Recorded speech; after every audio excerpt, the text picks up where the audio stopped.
Com o avanço de casos da Covid-19, muita gente tem procurado laboratórios particulares para fazer o exame e saber se contraiu ou não a doença. É que na rede de saúde só são feitos em pacientes que estão com sintomas mais graves da doença. Tabelas com informações sobre testes de anticorpos contra o novo coronavírus têm circulado nas redes sociais nas últimas semanas e causado interpretações equivocadas de que, dependendo do resultado, os pacientes podem estar imunes à doença. Exames sorológicos, os chamados testes rápidos, foram alvo de um alerta do CDC, o Centro de Controle de Doenças dos Estados Unidos. Um estudo feito pelo Centro de Controle de Doenças dos Estados Unidos revelou que quase metade dos testes sorológicos analisados lá pode dar um resultado falso positivo, ou seja, indicar que a pessoa tem anticorpos da doença quando, na verdade, não tem. No Brasil, esse tipo de exame tem sido oferecido por laboratórios particulares e um resultado positivo acaba sendo interpretado por alguns pacientes como um suposto passaporte de imunidade. Mas a Organização Mundial de Saúde alerta que ainda não se pode afirmar isso com segurança. Vários países já cogitaram criar um passaporte da imunidade, um documento para a pessoa carregar. Esse documento provaria que ela já tinha sido infectada pelo novo coronavírus. E assim, as pessoas poderiam voltar a circular e voltar a trabalhar também. A OMS lembrou que isso pode aumentar o risco de propagação da doença porque não são conclusivos ainda os estudos que falam sobre poder pegar ou não 2 vezes a Covid-19. A OMS recomenda que os países aumentem o número de testes do tipo PCR, um exame que detecta o material genético do vírus por meio de coleta de material do fundo do nariz e da garganta.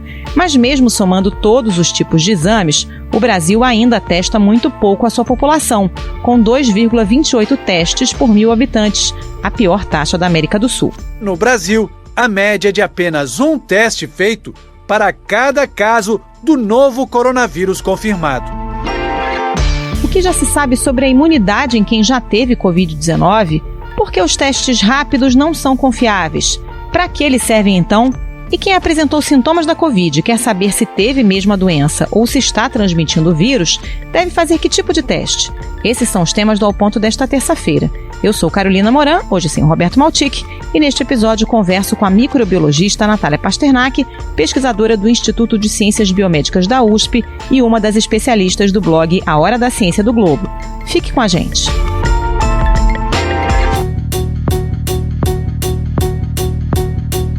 Doutora Natália Pasternak, tem pipocado aí nos últimos tempos nas redes sociais e por aí anúncios de testes sorológicos para Covid-19, em alguns casos até com aquela premissa de que um teste positivo de anticorpos poderia ser uma espécie de passaporte de imunidade. Isso é verdade? Carol, ainda não dá para saber. Os testes rápidos, eles têm um monte de problemas. Primeiro, de qualidade, porque tem vários circulando, sendo vendidos aí pelo mundo, e nem todos são de qualidade. A gente não consegue garantir a acurácia deles. Então, quando eles chegam no país, eles precisam ser validados pelas agências regulatórias e muitas vezes a gente tem surpresas desagradáveis aí, como aconteceu com a Inglaterra e com a Espanha, que tiveram que devolver lotes desses testes para a China porque os testes importados eram muito ruins, a qualidade deles era muito abaixo do que estava indicado na bula. O governo britânico já tinha gasto 16 milhões de libras comprando testes de anticorpos que depois se mostraram ineficazes.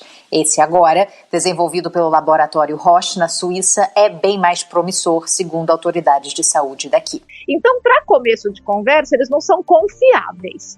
Depois, mesmo supondo que fossem confiáveis ou que a pessoa faz um teste de sorologia de anticorpos, não com esses rápidos de farmácia, esses que você fura o dedo, mas com aqueles que você faz em laboratórios grandes, que vão realmente colher sangue e fazer um teste sorológico confiável, e a pessoa então testa positivo e tem lá anticorpos.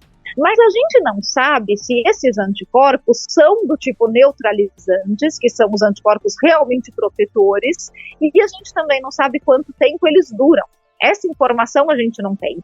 Então a gente não pode usar isso como um passaporte de imunidade, porque a gente vai estar dando uma informação para aquela pessoa, olha, você está imune, que não é exatamente verdade. Ela pode estar imune, existe uma probabilidade dela estar imune, mas a gente não bateu esse martelo ainda e a gente não consegue garantir quanto tempo essa imunidade duraria.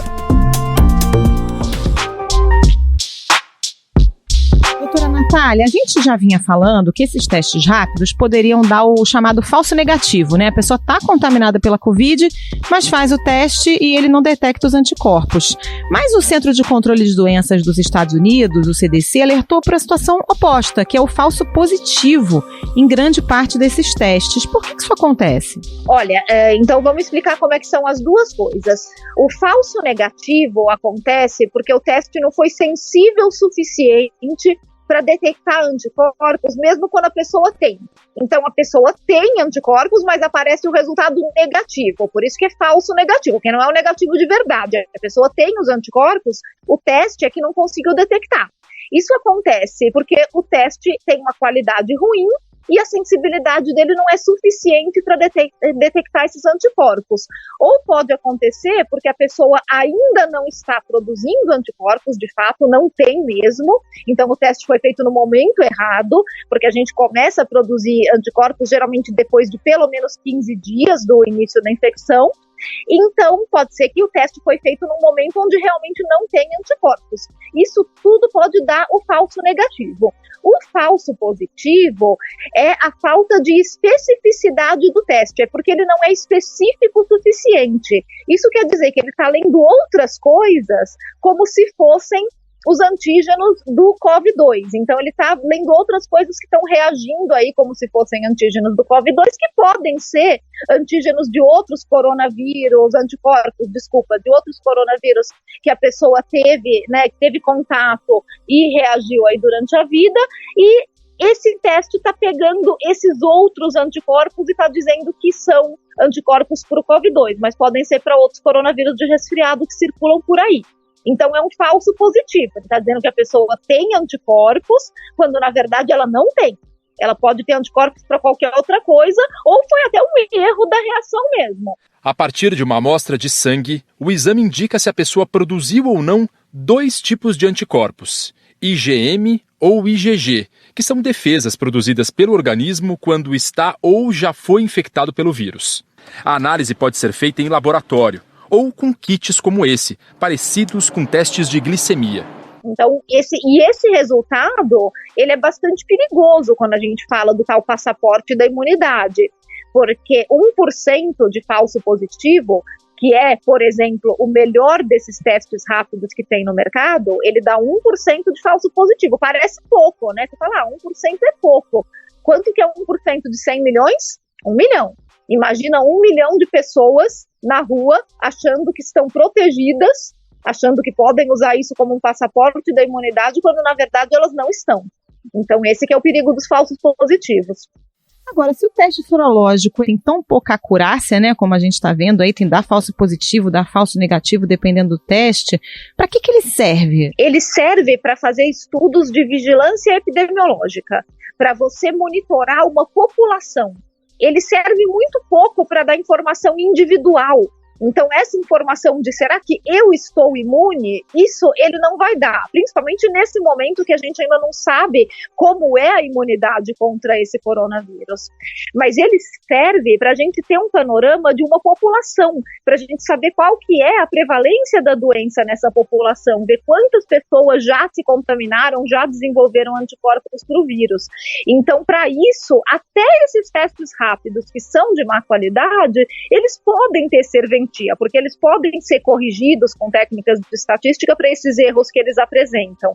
Então, a gente sabe que eles não vão dar um panorama muito fidedigno, mas eles podem dar uma aproximação razoável, e eles são testes mais baratos, e pelo menos eles podem cumprir esse papel, de a gente ter uma visão mais geral de como que está a situação de uma população. Mas para uma informação individual, eles não servem.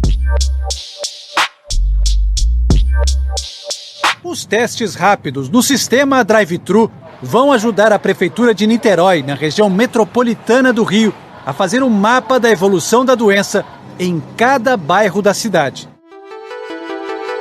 Muita muita gente tem procurado esses exames em laboratórios particulares, né? Porque a gente sabe que na rede pública não tem teste suficiente, as pessoas nem chegaram a ser internadas, né? Tiveram ali aquele sintoma de coronavírus e querem saber se tiveram ou não. Qual é a atitude recomendável? É fazer que tipo de teste? Vale a pena fazer algum dos tipos de testes que estão disponíveis? O que uma pessoa que teve os sintomas e quer saber se de fato teve contato com o coronavírus pode fazer, doutora? Se for para fazer algum tipo de exame sorológico, por uma curiosidade, ter certeza, saber, eu tive sintomas ou eu tive contato com alguém e eu posso pagar, então eu quero ir num laboratório particular, faça o exame sorológico em um laboratório, não esses testes rápidos de farmácia, que são muito ruins, mas um teste realmente feito em laboratório com coleta de sangue, não aquele que fura no dedo, porque esse teste, que a gente chama de ELISA, é um teste sorológico que tem muito menos erro do que esses testes de farmácia, então é um resultado confiável, ele quantifica os anticorpos, então ele vai te dar título, que a gente chama de titulação do anticorpo. Mas lembrando que mesmo assim, mesmo esses testes sorológicos, eles não dizem se esse anticorpo é neutralizante, se esse é o anticorpo protetor, eles só dizem quanto tem de anticorpos. Mas é um resultado que pode satisfazer aí uma curiosidade pessoal, a pessoa vai lá, ela fala, bom, eu tenho anticorpos, então eu sei que eu tive a doença, e se daqui a pouco a gente tiver informações bastante robustas de que a maior parte das pessoas produz anticorpos neutralizantes e que a imunidade é duradoura, então essas pessoas vão ter uma informação mais confiável sobre o status delas, se elas realmente estão protegidas ou não. Eu vim saber se eu já tive contato com o vírus, se estou imune. Eu tenho mais medo de transmitir do que de pegar a doença.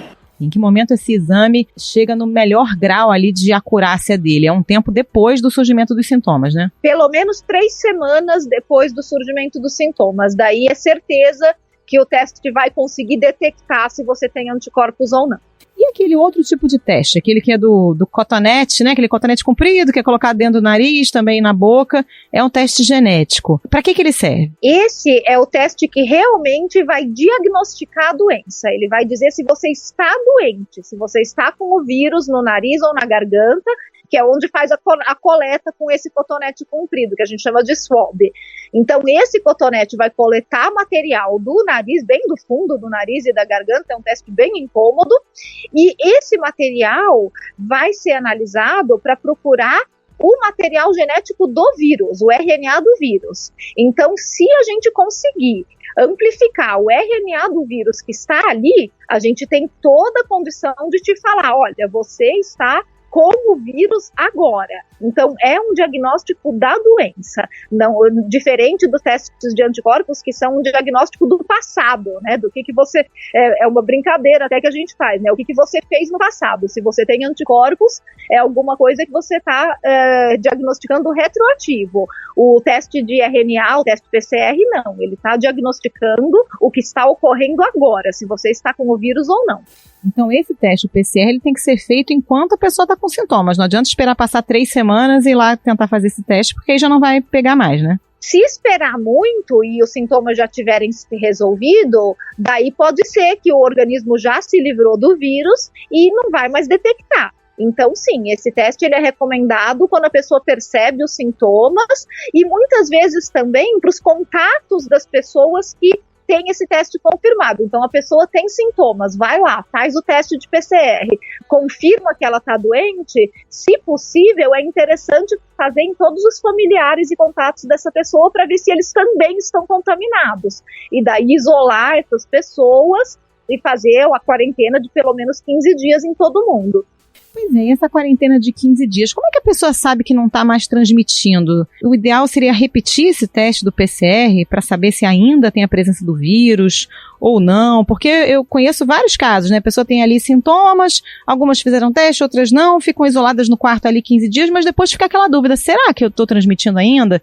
Tem gente que tem sintomas de Covid até mais do que 15 dias, né? E fica naquela dúvida.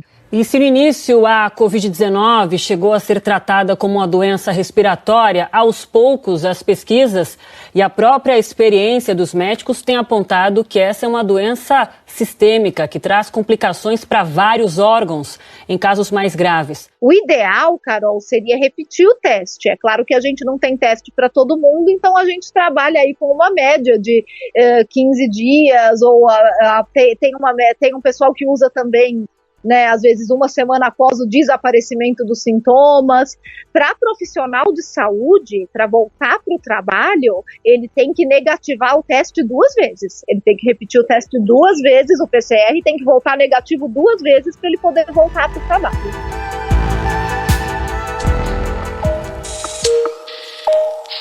Doutora, o que a gente já sabe sobre a imunidade, né? O que a senhora falou é que a gente não tem ainda evidências robustas de que quem já teve coronavírus está imune e por quanto tempo está.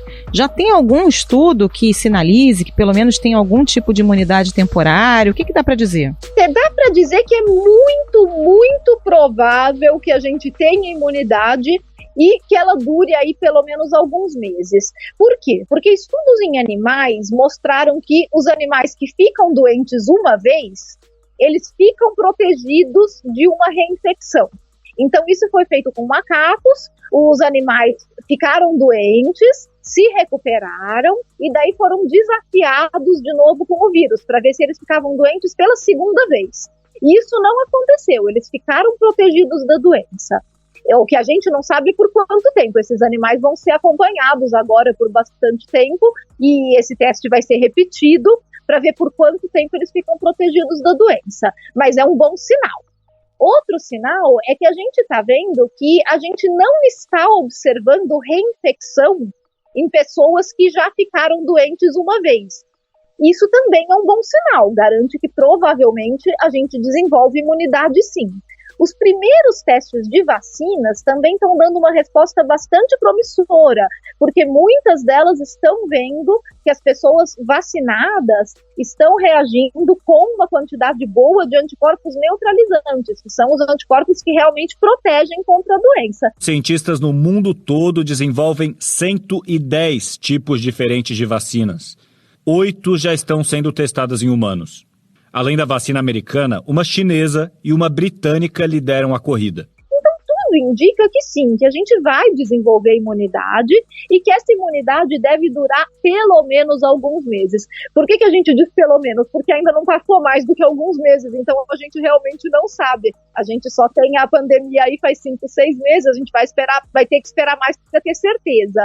Mas eu acho que a perspectiva é boa. Agora, esse coronavírus, ele tem características assim que indiquem que pode sofrer mutação? Porque, por exemplo, o influenza, né? A gente tem que tomar vacina todo ano, porque a cepa do vírus vai mudando. A dengue, tem dengue tipo 1, 2, 3, 4. Quem já teve um tipo pode ter outro. Isso pode acontecer também com esse coronavírus? Olha, tudo indica que não. Ele tem uma taxa de mutação que é muito mais baixa do que os vírus de influenza. Inclusive porque ele tem uma característica muito particular. Ele tem um mecanismo de correção de mutações na RNA polimerase, na enzima que replica o material genético dele. E isso o vírus da influenza não tem. Então ele muta muito menos do que um vírus de influenza. A gente não detectou até agora nenhuma mutação muito drástica nele, em genes essenciais, que fariam com que ele ficasse um vírus muito diferente, tão diferente assim que uma vacina já não reconheceria. E ele também não tem sorotipos, como o vírus da dengue, que aliás é uma característica bem típica de vírus da dengue, esses sorotipos. Então tudo indica que ele é um vírus bastante estável e que as vacinas que a gente está desenvolvendo vão funcionar. O fato da gente ter que tomar uma vez por ano pode acontecer se a imunidade não for duradoura, mas não por uma questão de mutação, de a gente ter várias cepas de vírus circulando. Se a imunidade não for duradoura, pode ser que a gente tenha que se revacinar sazonalmente, mas isso a gente realmente ainda não sabe.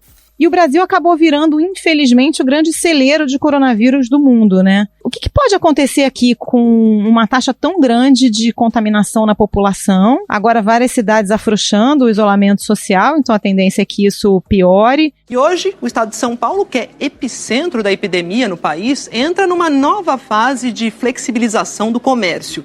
Algumas regiões do interior, que já estavam numa fase mais adiantada, tiveram que voltar para trás, tiveram que retroceder. Isso pode contribuir para que o vírus seja mais difícil de combater no futuro, ainda que surja uma vacina? Vai depender de como forem as estratégias de vacinação e as políticas públicas desse desgoverno que a gente vive, né, Carol? As consequências mais imediatas disso vão ser que muito mais gente vai morrer do que o necessário se a gente tivesse boas políticas públicas de contenção, isolamento social e não ficasse promovendo curas milagrosas.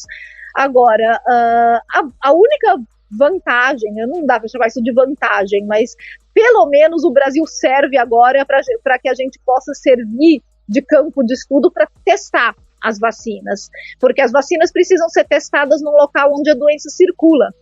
Então, a gente já tem acordos para 2 vacinas que vão ser testadas aqui no Brasil, a vacina de Oxford e a vacina chinesa da Sinovac. Pesquisadores da Universidade de Oxford e cientistas da chinesa CanSino seguiram outro caminho. Eles criaram uma vacina a partir de um vírus Frankenstein. Tiraram um pedaço de um e colocaram no outro. Até julho, os cientistas de Oxford já devem saber se a vacina deles funciona. E se der certo, ela seria entregue já em setembro. E talvez com esses acordos a gente consiga também se beneficiar para fazer uma boa campanha de vacinação aqui no Brasil, uma vez que essas vacinas se mostrarem eficazes, seguras e forem aprovadas.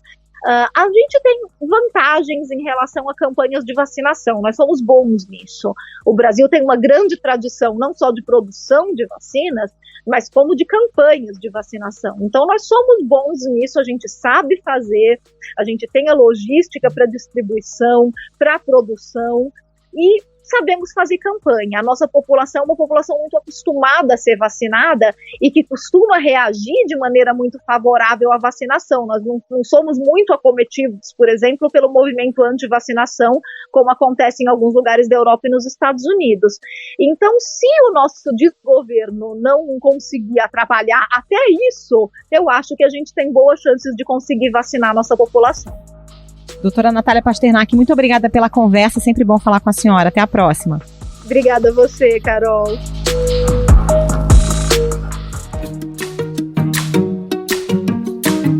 Esse foi o Ponto de Hoje, o podcast diário da redação do Globo. Nessa conversa a gente conta com a participação de toda a equipe do jornal, as mesmas pessoas que levam até você informação e análise de qualidade todos os dias.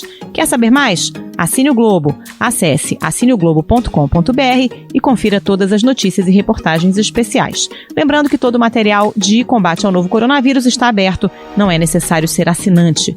A edição deste episódio foi do João Guilherme Lacerda. Até mais.